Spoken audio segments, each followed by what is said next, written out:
काकादेव कानपुर शहर में स्थित वो इलाका है जहां की सैकड़ों रजिस्टर्ड और अनरजिस्टर्ड कोचिंग संस्थानों में हर साल अलग अलग जिलों और शहरों से करीब 1 से 1.5 लाख बच्चे अपने भविष्य के सपने संजोए कोचिंग करने के लिए आते हैं।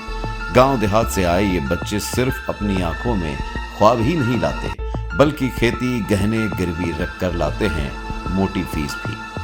अंधाधुंध पैसा और जल्दी आगे बढ़ने की होड़ में काकादेव कोचिंग की जगह दलालों की मंडी में बदल गया।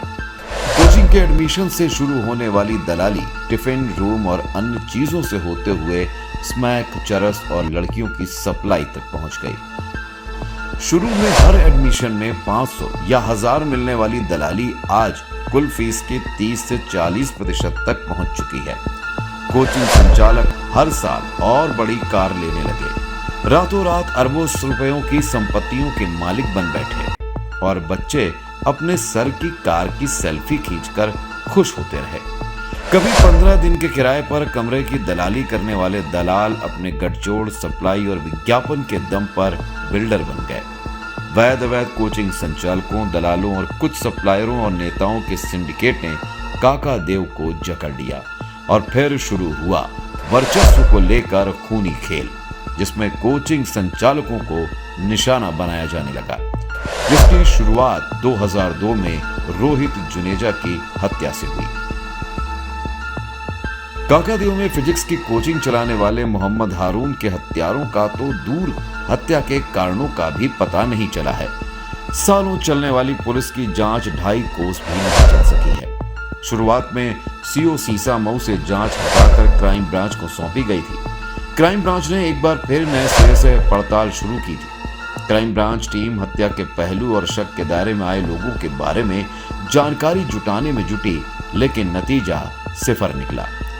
काकादेव के भदौरिया चौराहे के निकट कृष्णा धाम अपार्टमेंट में नकाबपोश बदमाशों ने 9 नवंबर 2012 को मोहम्मद हारून की गोली मारकर हत्या कर दी थी।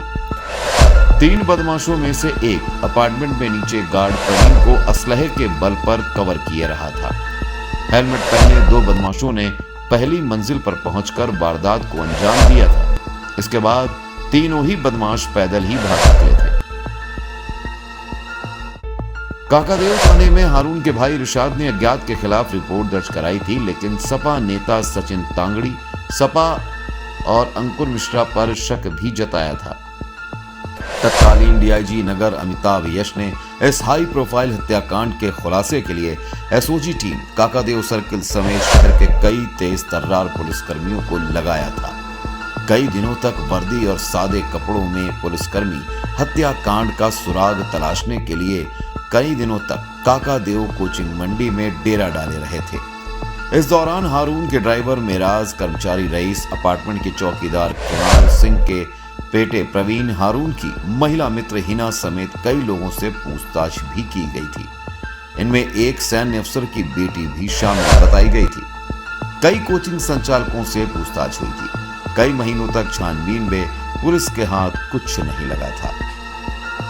कानपुर के तत्कालीन एसपी अमिताभ यश के ट्रांसफर होने के बाद आईपीएस यशस्वी यादव ने कप्तान की कुर्सी संभाली। इसके बाद उन्होंने इस मामले की जांच सीओ सीसा मऊ अखिलेश सिंह को सौंप दी थी। सीओ ने अपने तरीके से करीब 1 साल तक पड़ताल की, लेकिन हत्यारों का दूर, हत्या के कारणों तक का भी पता नहीं लगा। इसके बाद आए नए कप्तान अजय कुमार मिश्रा ने हारून हत्याकांड की जांच सीओ सीसा मऊ से हटाकर क्राइम ब्रांच को सौंप दी थी। सब इंस्पेक्टर विनोद मिश्रा को जांच मिली थी। हालांकि पूरी क्राइम ब्रांच की टीम नए सिरे से जांच में जुटी थी। काकादेव पुलिस और सीओ सीसा मऊ ने रंजिश, कोचिंग की प्रतिद्वंदिता और प्रेम संबंधों के साथ पारिवारिक कलह के बिंदुओं पर जांच की थी, लेकिन कुछ हाथ नहीं लगा। पड़ताल के दौरान अफसरों ने यह जरूर माना कि हारून की हत्या में जरूर किसी स्थानीय व्यक्ति का हाथ है, लेकिन हत्या भाड़े के शूटरों से कराई गई थी। पूर्वांचल के कुछ शूटरों का नाम भी प्रकाश में आया था। अब तक जांच कर चुके अफसरों का कहना था कि जब तक हारून हत्याकांड में शामिल हत्यारे पकड़े नहीं जाएंगे, तब तक हत्या की वजह और वारदात में अपरोक्ष रूप से शामिल लोगों के बारे में पता नहीं चलेगा। एक कानपुर में हत्या होती है हारून की, एक कोचिंग संचालक थे और उनकी हत्या हुई और अभी तक पकड़े नहीं गए हैं हत्यारे और एफआईआर भी लग गई है। हमारे साथ बात करने के लिए कानपुर के एमसीए इंट्रेंस रामगोपाल सिंह के संस्थापक संचालक रामगोपाल सिंह जी हैं। हम लोग उनसे बात करते हैं। कुछ दिनों काफी पहले सर एक हत्या हुई थी हारून की, उसमें सर अभी तक जो हत्यारे नहीं पकड़े गए हैं और सर एफआईआर लग गई है, क्या कारण समझते हैं? दरअसल मेरा अनुमान है कि हारून की हत्या प्रोफेशनल प्रतिद्वंदता की वजह से हुई है, व्यापारिक प्रतिद्वंदता थी। अगर सामान्य अपराधियों ने हत्या की होती तो पुलिस हत्यारों तक अभी तक पहुंच जाती, लेकिन जब कोई हत्या एक समझदार पढ़े लिखे लोग प्लानिंग के तहत करते हैं और उनको कोई जल्दी नहीं होती हत्या करने की, पूरी प्लानिंग के साथ हत्या करते हैं, तो उनको पकड़ना काफी मुश्किल होता है।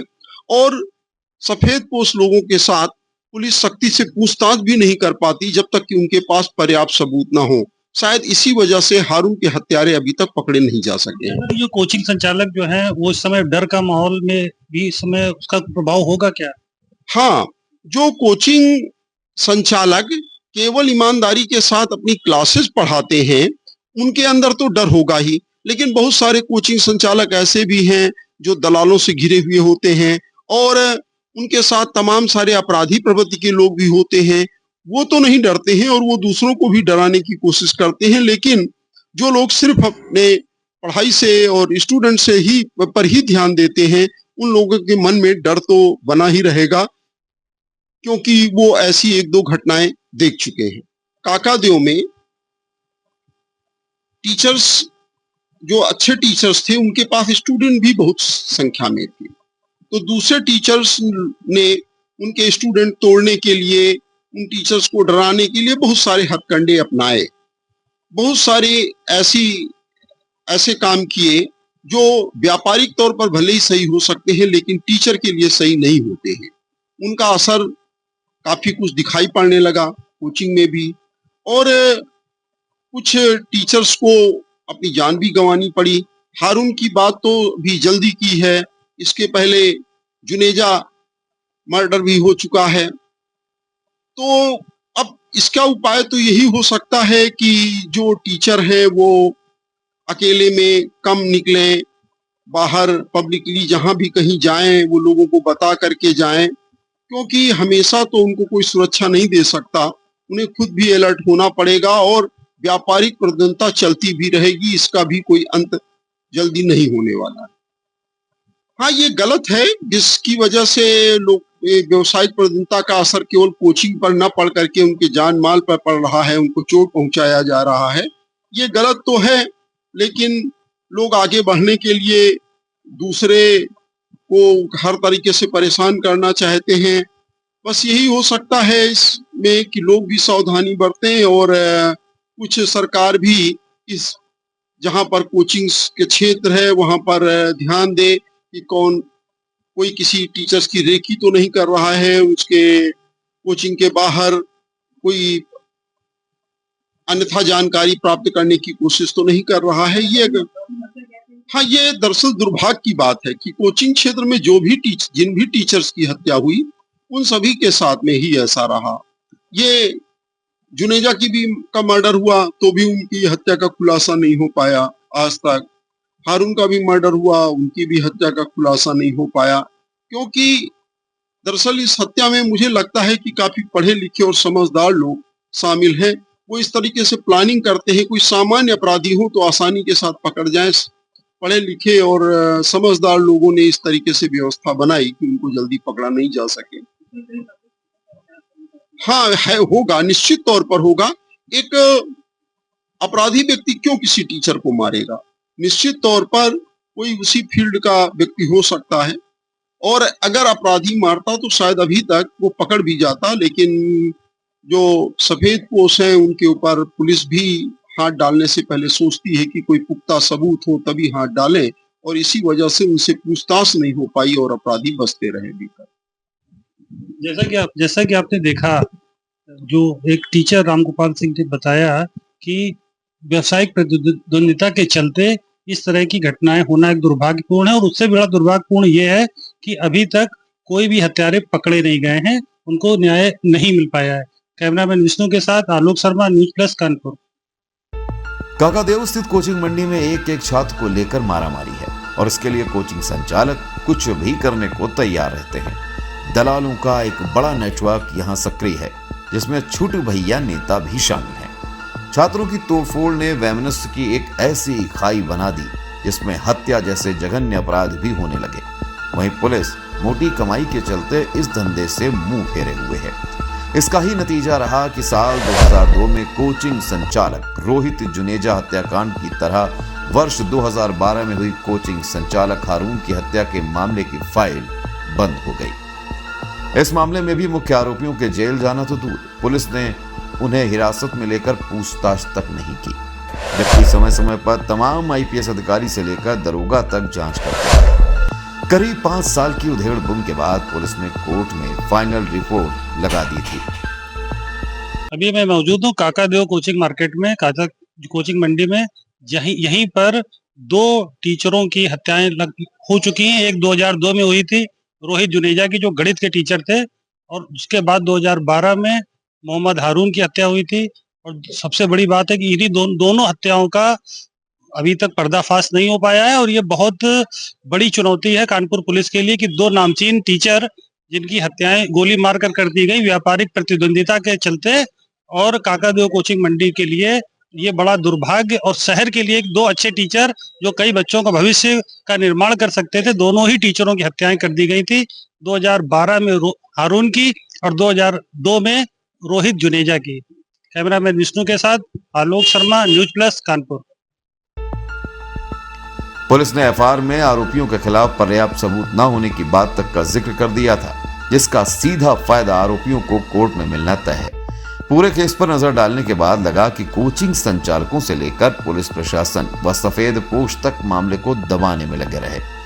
काकादेव पेपर लीक होने से लेकर मुन्ना भाइयों का सबसे बड़ा हब बनकर उभरा है। बावजूद इसके पुलिस हाथ डालने को तैयार नहीं। बताते चलें कि रोहित जुनेजा हत्याकांड का खुलासा करने में पुलिस नाकाम रही थी। बड़े मामलों में समय रहते खुलासा ना कर पाने में नाकाम होने पर शहर पुलिस नए केस के आगे पुराने मामलों पर मिट्टी डालती चली जाती है।